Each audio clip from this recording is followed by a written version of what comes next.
Unveil the truth behind every shadow.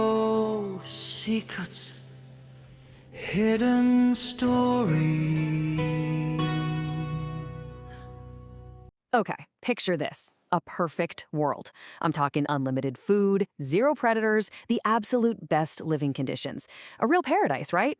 Well, what if I told you that when someone actually built this paradise for mice, it didn't end in prosperity? Nope, it ended in their complete and total extinction. Yeah, let's get into the absolutely wild and kind of terrifying story of Universe 25. That quote right there, that's from the guy who created this whole experiment, John Calhoun. And honestly, it cuts right to the bone of this entire story. See, in Universe 25, way before the last mouse actually, died, the entire society had already experienced what Calhoun called the first death, a social death. It's like their spirit, their will to live as a society, it was just gone. And that's the central mystery we're going to try and unpack here. How on earth could a perfect world, a utopia with no survival stress, just completely fall apart and turn into a hellscape that literally wiped out every single inhabitant? The answer, let me tell you, is as fascinating as it is, well, deeply unsettling. All right, so let's jump right in. Part 1, how a paradise became a living nightmare. The whole idea behind this was, on the surface, pretty straightforward.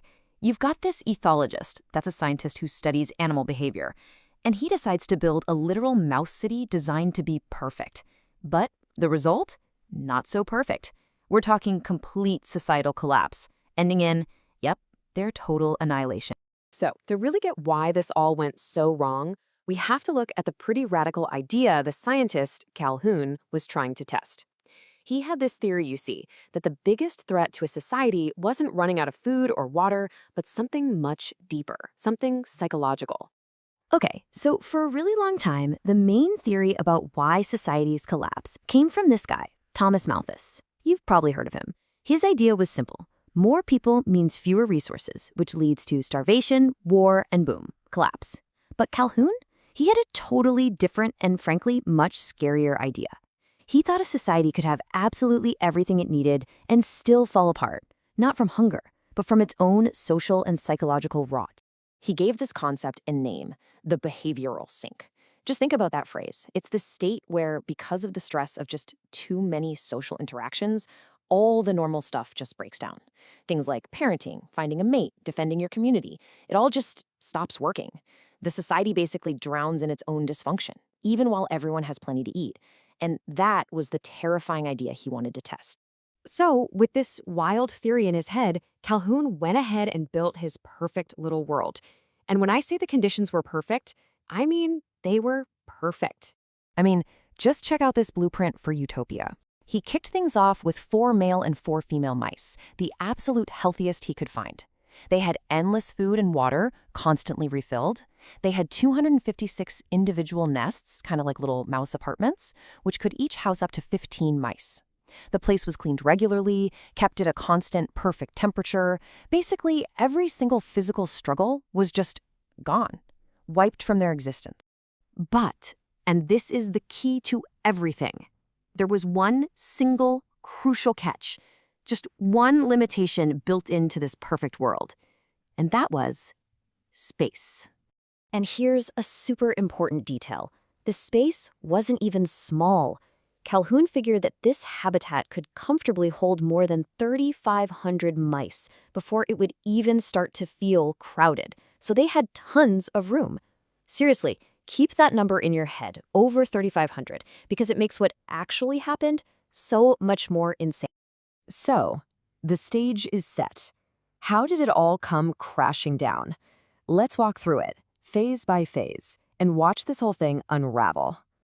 Okay, so for about the first 100 days, everything was great. It was a mouse boom town. The population was doubling every 55 days. But then, around day 315, something changed. The population hit 600, remember, the capacity was over 3,500, and growth just slammed on the brakes.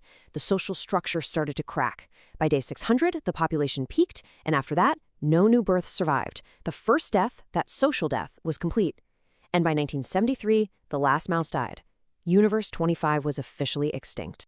So what did this collapse actually look like on the ground? Well, first, the alpha males just broke.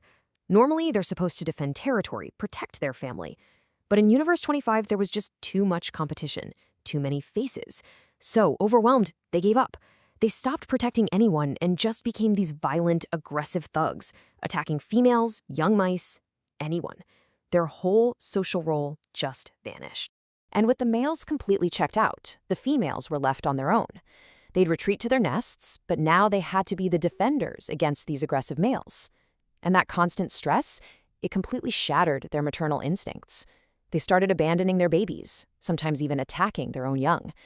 The most basic function of a society, raising the next generation, was just gone. And this is where we get to the final and maybe the most haunting part of the whole thing. A new generation was born into this total chaos, and they never learned how to be mice. They never learned to fight or to find a mate or to raise a family. Calhoun gave them this chilling name, the beautiful ones. Why? Because they'd never fought a day in their lives, so their fur was perfect, pristine. But they were socially dead. All they did was eat, drink, and groom themselves into total apathy, completely tuned out from the world falling apart around them. It's a genuinely scary story, right? But here's the million-dollar question. Was this really about mice? Or was Calhoun trying to tell us something about ourselves? Now, you might be thinking, okay, I get it. This is just a story about overpopulation. But that's the simple answer.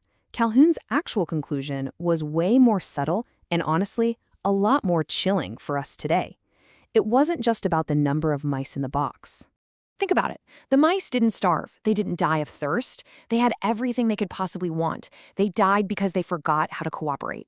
They lost their purpose, their social roles, their ability to work together as a community. The resource they really ran out of was each other. And this is what Calhoun was really trying to warn us about. The real danger of crowding isn't just a lack of physical space. It's when you have too many people competing for a limited number of meaningful social roles. You know, jobs, a sense of status, a purpose. And when individuals can't find a role, can't find their place, they can start acting just like those mice. They either get aggressive and destructive, or they become completely withdrawn and apathetic, just like the beautiful ones. And if enough people just check out, the whole social fabric starts to tear. So is this a reason to panic? Probably not. Universe 25 isn't some prophecy that says we're all doomed. It's better to think of it as a powerful reminder, a reminder that a healthy society needs more than just food and shelter. It needs purpose. It needs cooperation. It needs to make sure everyone feels like they have a valuable part to play. And that kind of leaves us with one last big thought. You know, we talk all the time about colonizing other planets, of breaking free from the physical limits of Earth. But maybe the lesson from Universe 25 is that the hardest part isn't building the rocket. The real question is, if we ever do get there, will our society be healthy enough to start fresh? Or will we just end up taking the seeds of our own collapse along for the ride?